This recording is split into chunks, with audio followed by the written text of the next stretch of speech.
Prophet said, لا تقوم الساعة حتى تزول الجبال عن أماكنها. The end of time won't come until you see mountains removed from their places. When I was in Mecca, there's mountains have been removed from Mecca. Quwa'iquan, one of the mountains that's known as the Ahad al-Akhshabain.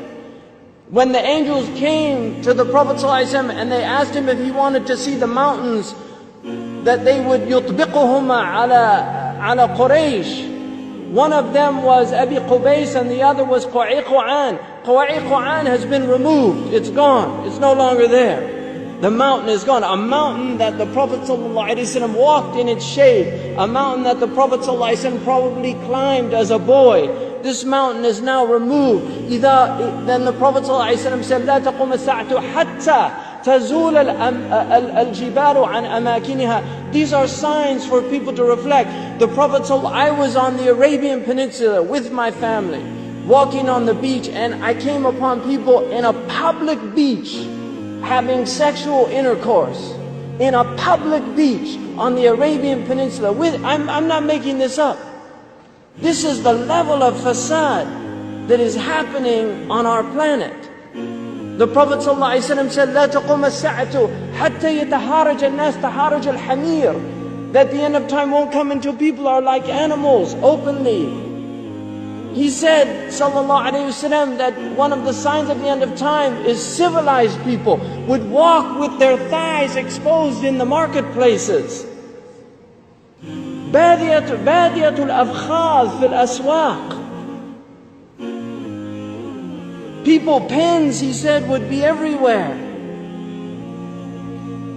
He said that people, out of their love of the world, you would get two-income families.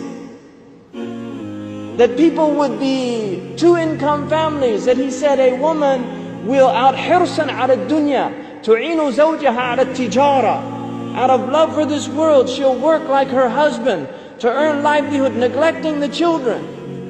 Some people are forced to do that. And there's no blame on that. But there's people that just out of love of dunya, they will abandon their children and go out. These are the things that are happening around us.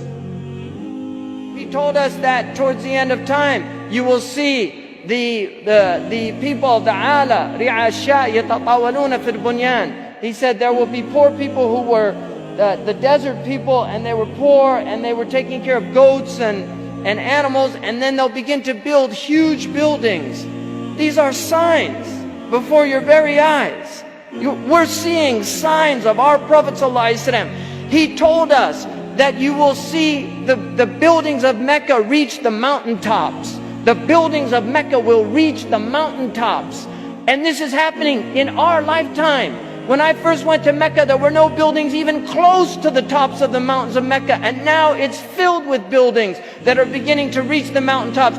I was on one of the tallest mountains in Mecca, and you can see the clock tower now surpasses the mountains. The Prophet ﷺ said, in a hadith, he said, إِذَا رَأَيْتُمْ مَكَّةَ بُعِجَتْ كَظَائِمًا. If you see Mecca, if you see its mountains with holes pierced through them, this is what it means.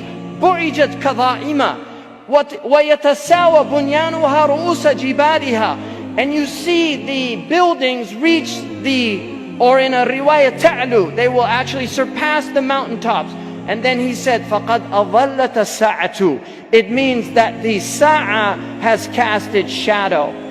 Imam As-Suyuti says in this, هِيَ عِبَارَةٌ عَنْ دُنُوَ السَّاعَةِ. It means that the hour is near, it's coming close. But if you took that literally, and in hadith tradition, in the usuli tradition, asrud kalam al-haqiqa, that if the Prophet says something, you should always interpret it literally, unless there's a reason to go to a metaphorical interpretation.